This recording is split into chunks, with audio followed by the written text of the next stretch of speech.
to Enlightenment 18. Amitabha's 48 Great Vows. Respecting one's teacher with utmost sincerity. Let's take a look at the verse of this chapter. Bhikṣu Dharmâkara said, "I solely hope that Bhagavan would listen to and examine my vows with great compassion."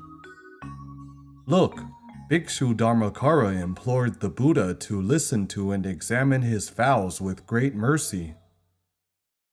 He is so respectful to his teacher Bhagavan the Buddha. No wonder he is the best student of Lokêśvararāja Buddha. How can we tell if a student is good or not?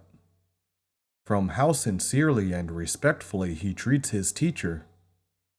Master Yin Guang said, "With 10% sincerity and respect, you earn 10% benefit. With 100% sincerity and respect, you earn 100% benefit." How does a teacher find his Dharma successor? The teacher only uses one standard, that is, among all his disciples, whoever has the highest degree of respect for his teacher. It is not as if the teacher wants students' respect. That is not the case. The teacher had renounced fame and wealth long ago. He does not need people's respect. But why does he use this standard to choose students? Because only if one can respect the teacher can he then value the Tao. And only those who respect teachers and honor Tao can attain big achievements, because he would then learn the true wisdom from his teacher. So the teacher's successor must have 100% sincerity and respect for his teacher. How did Master Huineng attain Buddhahood? Our Shifu also pointed out, why did the fifth patriarch of Zen Buddhism, Master Hongzhen, hand down his mantle and alms bowl to Huineng instead of Shen Xiu? Master Shen Xiu had followed the fifth patriarch for many years. He was already the assistant instructor of the fifth patriarch and was also held in high prestige. However, his sincerity and respect to his teacher was 100%, very good already. But the sixth patriarch, Master Huineng, paid 10,000% sincerity and respect to his teacher.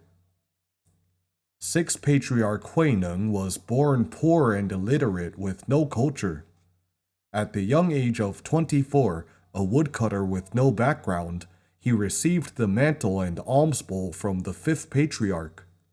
He gained true enlightenment, saw self-nature, attained Buddhahood, and became a patriarch.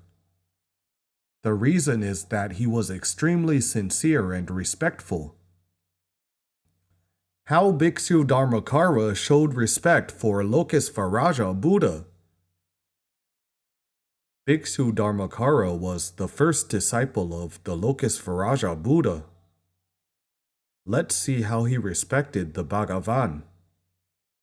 It is mentioned in the preceding verse, when he arrived at the dwelling of Lokêśvararāja Tathagata, he prostrated at the teacher's feet with utmost homage. He walked around the Buddha 3 times, then he stood upright and joined his palms. This is the way he made a report to the Buddha. He possessed full sincerity and respect. The Lokêśvararāja Buddha, seeing that his disciple had such accomplishment, of course was extremely joyous.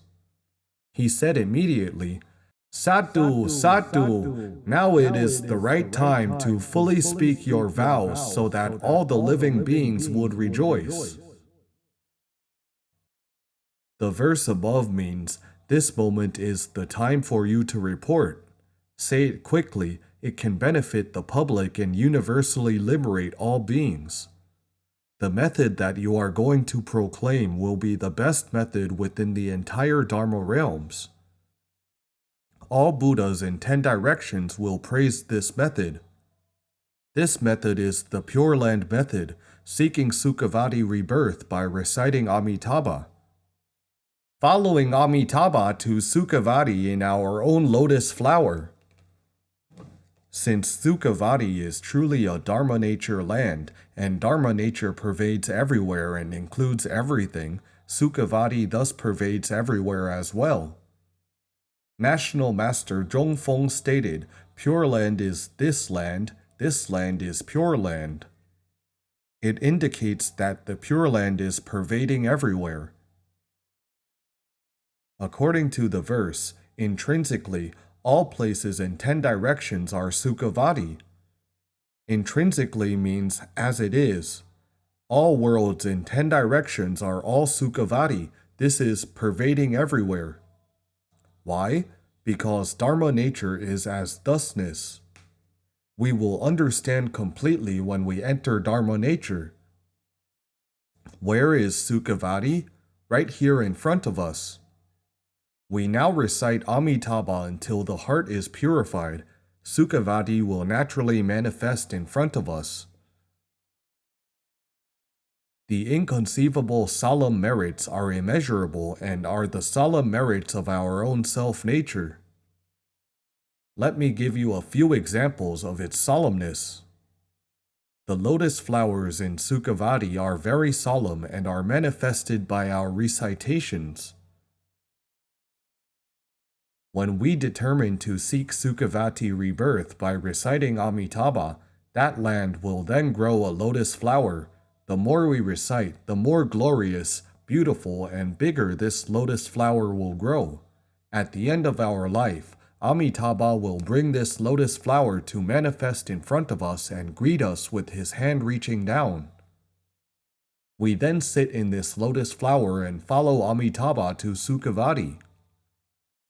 Once we see the lotus flower and Amitabha, all our karma will be eradicated. We attain Anutpatika Dharma Kshanti and become an Avaivartika Bodhisattva. We have arrived in Sukhavati. Some fellow practitioners said, "We recite Amitabha. Shifu told us to see only one version of Amitabha's image. But I have seen many different versions. How do I know which of Amitabha's versions will manifest to escort me? What if I have mistaken him?" This is needless worrying. At that moment, Amitabha will emit light to greet you. Your karma will all be eradicated and your wisdom will be revealed. You will know right away if it is the real Amitabha. You would not mistake him. Amitabha would also not manifest an image that would confuse you. Absolutely not. Once you arrive in Sukhavati, your lotus flower will be even more glorious. That lotus, as stated in the sutra, emits 360 trillion lights. Can you imagine how a flower could emit so many lights? Each flower emits 360 trillion lights. Each light manifests 360 trillion Buddhas. Each Buddha has his own land and liberates incalculable sentient beings right in his land by proclaiming wondrous Dharma to all beings. What Dharma do they expound? It is the Pure Land method of Sukhavati. They convince all beings to seek Sukhavati rebirth. Think about it. The lotus flower of yours has so much merit. Can you imagine? I cannot. Not to mention 360 trillion lights. Even with only 36 lights, it would be difficult for us to imagine, wouldn't it? It is really not easy. That is why it is defined as inconceivable. It is unthinkable and unspeakable. This is the Dharma realm of non-obstruction among all phenomena. It is genuinely inconceivably solemn. The lotus flower is only one of the examples. The Dharma sound pervades all lands in 10 directions. Not only are the lotuses like this, everything in Sukhavati is inconceivably solemn like this. The precious fragrances permeate the 10 directions pervasively. The sound tinkles when the wind blows the trees. The trees are all made of 7 jewels such as gold, silver, liuli, pearl, and agate. All the highest grade jewels in the world that we can imagine can all be seen in Sukhavati. They are all at our fingertips and all grow on the trees.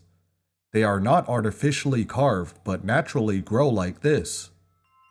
When the wind blows, the tinkling sound appears just like wind chimes. What sound is that? It is the sound of Buddha, Dharma, and Sangha, the sound of stillness and tranquility. After hearing this, you would attain Anutpatika Dharma Kshanti. You could get enlightened and attain Buddhahood. This Dharma sound pervades all lands in 10 directions. You have the supernal power to hear them when you visit all Buddha lands in 10 directions if you want to. What sound is that? It is the sound of self-nature, which pervades everywhere. The volume will not sound lower when you go to a very far place. It absolutely will not become lower.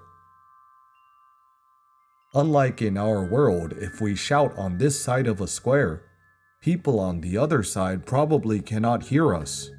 But Sukhavati is different. No matter how far away you are, it always sounds like it is right next to your ears.